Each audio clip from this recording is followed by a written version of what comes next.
So let me ask you something. What do you do when you're called out for an all keys lost situation on a vehicle only to find that all the necessary functions have been removed from your scan tool? It's a scenario that's becoming all too common, especially with the recent changes affecting key programming for brands like Toyota and Lexus. And one of my clients found himself in this exact situation. He was up against the wall, but he remembered something crucial from when I onboarded him. He listened to my advice that greatly paid off, and it was because with this approach, it allowed us to successfully complete the procedure, despite the challenges. So in this presentation, I'll walk you through step by step on how we overcame this issue, and by the end, you'll see how critical it is to have the right strategy and support when dealing with these complex key programming scenarios. This is titled How to Do an All Keys Lost on a 2019 Lexus RX350 with the IM608 Pro. If you're new to the channel, welcome. My name is Curtis Harden. I'm an independent Autel diagnostic consultant. If you are starting out, don't have the right tool strategy, or you already invested in a scan tool but you need extra skill sets to transform your business, that's what I specialize in.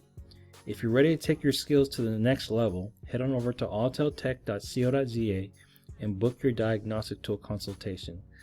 Let's start turning potential into performance together. All right. So this is what you're going to be learning.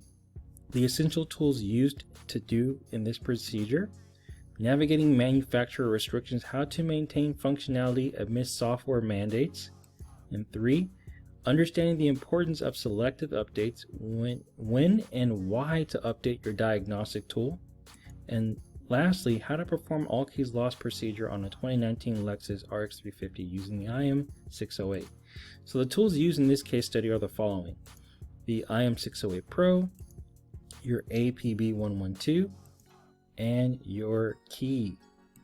Now, to give you a bit of background on this case study, my client received a late call to perform an all keys lost procedure on a 2019 RX350. Upon arriving, he quickly realized that he was uncertain about how to proceed. Having recently acquired his IM608 tool, he was still unfamiliar with its full capabilities and correct steps for this specific procedure.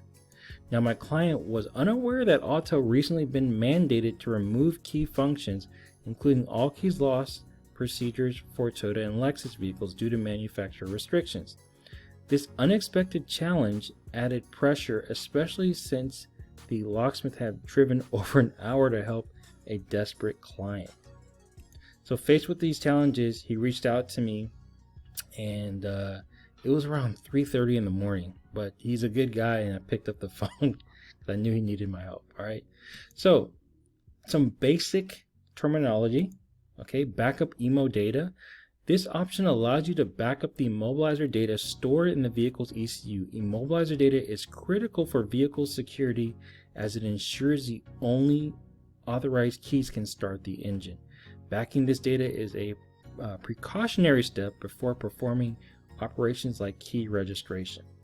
Okay, next is generate analog key. So this function generates an analog key using a key simulator device called the APB112. The analog key acts as a temporary key, allowing you to perform functions like adding a new key or even starting the vehicle when no physical keys are available. This is particularly useful in all keys lost scenarios. And then the last one is add smart key. So this function allows you to program a new smart key to the vehicle. It's used when you want to add an additional key without deleting the existing keys. The vehicle system will recognize the new key, allowing it to start the engine and access all the keyless entry features. Okay. So step number 1, all right, assessing vehicle coverage for supported functions. So when I got the call, I always look at this chart. It's not 100%, the best, but it will allow me to see what chances we have of doing this procedure. You can see here, it's not looking good. It's not looking good at all. We got all keys lost with a blank triangle. That means not supported. Okay. And the only thing we got going for us here is the add key function. All right. So I was like, there might be hope. All right. So step number 2, initiating the all keys lost procedure. So I asked my client to ID the vehicle. All right, so he's going to go ahead and do that. Let's see here, we got the VIN, select the make, okay, and then now we got sent to the main menu. And then after this, I asked him, okay, I said, what did you do so far? He said, okay, I went to control unit, keyless system CAN, and I didn't see the all keys lost. So I was like, okay, well, before we explore these functions, let me go to hot functions, because they have an all keys lost functions there, as you can see here. So I went there, and it says turn the hazard warning lamps on and off once, press the start button 5 times, okay, and then once you clicked OK, all right, we already did step 1. We're saving the EEPROM data, we're saving that file, okay.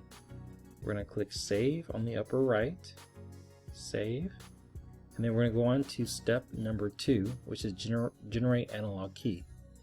Okay, so we're going to click OK, and then it's going to ask us to retrieve the APB112 key simulator.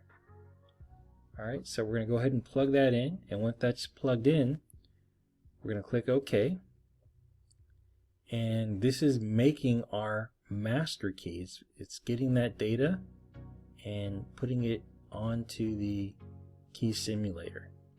Alright, so once we finish this update, alright, we're going to get a confirmation. Alright, generate analog key complete. Okay, so it says if the instrument lights up successfully, click yes to continue. If the instrument fails to light up, click no. So I got the feedback from the client, and he said it did light up. So we're going to go ahead and click yes. Alright, and then step number 3, we get a failed. Okay, but it's fine because we have the data that we needed.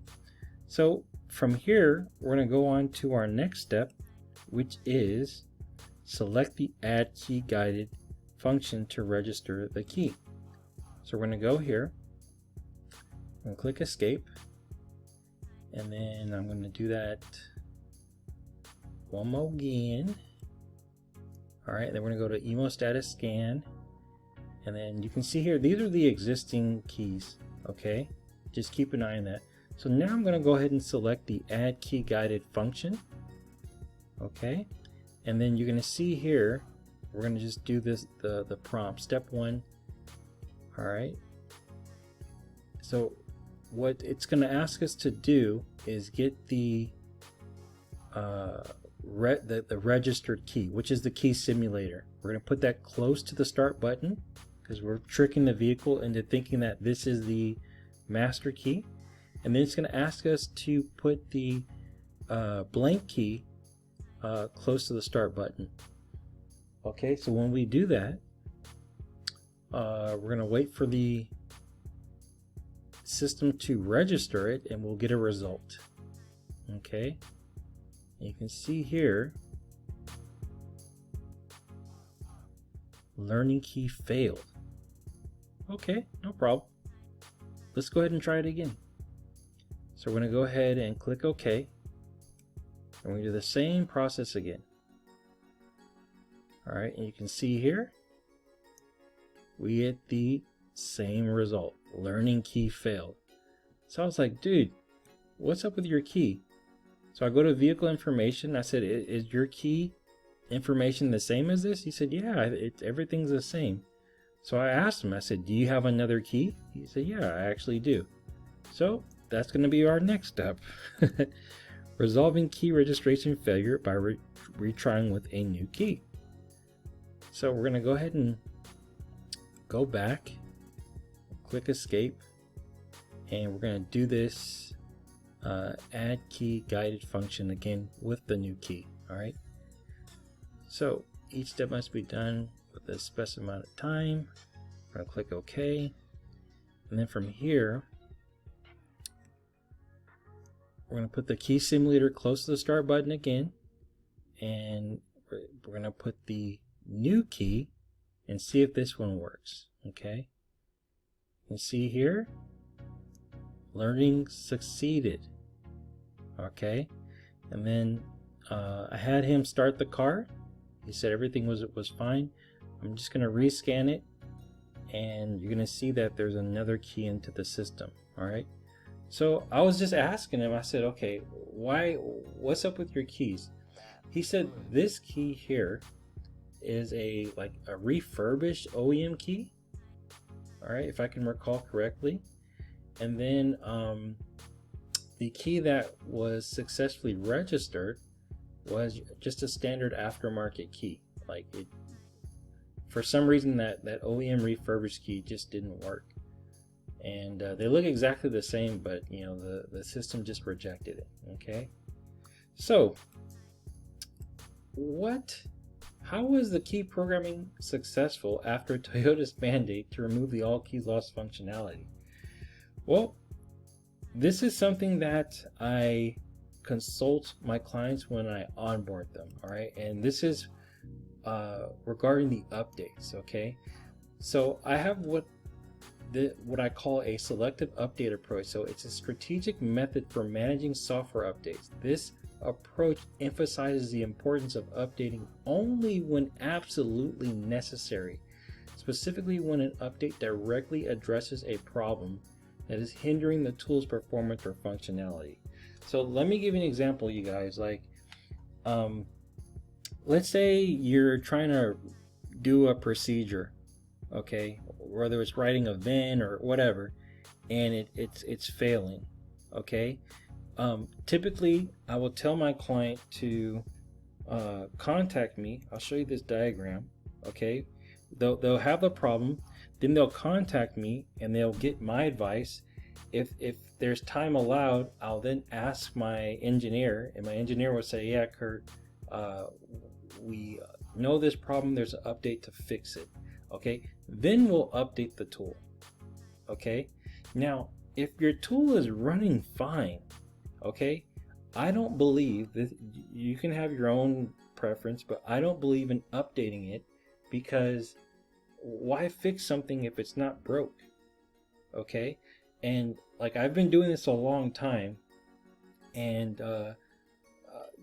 when it comes to updates, sometimes they do take off features and they'll bring them back later on, or other cases they'll just, you know, take them off permanently, like how they did Toyota. And that's what this client did.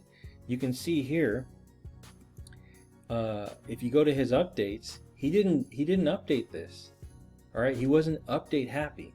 And what I will tell you guys is, I know a lot of you guys, you know, don't have access to someone like myself.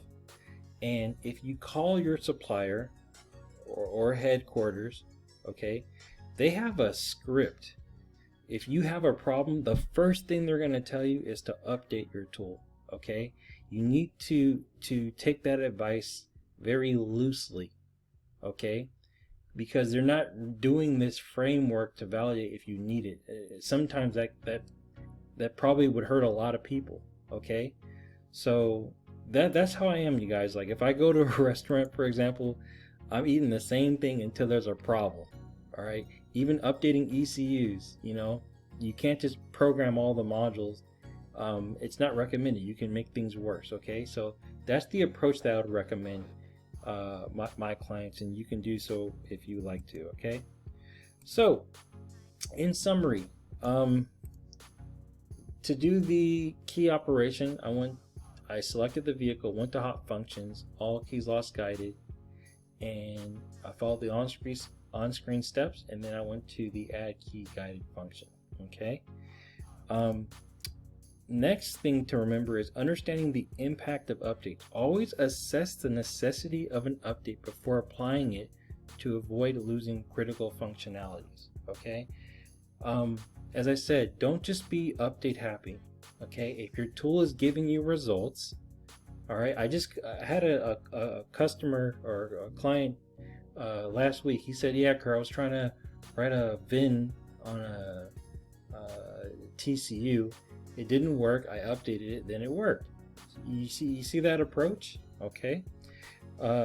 Tip number 3: only update your diagnostic tool when it resolves a specific issue. Avoid automatic updates that may remove essential features. Okay, so that's what's happening with a lot of people with the Toyota app. Like, if you get this video, you don't update it. Okay, don't update it. Number 4: if Autel New York says to update immediately, be cautious. That free advice could cost you. All right, their standard protocol often suggests updates first, which isn't always the best move. Okay, as I said before, they don't run the same protocol as I do, so you're gonna get a different result if you just update it without having any type of verification process that you need to do it. And then lastly, your independence as a locksmith is only as strong as the tools and guidance you rely on. So with this client, all right, everybody has different skill sets, but we all know that doing keys as a profession is a very lonely sport. And there's probably times where you weren't able to assist one of your customers just because you didn't have that phone call writer, that you could dial. So if you don't want to be in that situation, head on over to auteltech.co.za. I'll get you the right tool package and give you the one-on-one training that will help you help your customer. Okay, so with that, you guys, I hope you enjoy your Sunday, and I'll talk to you later. Take care. Bye.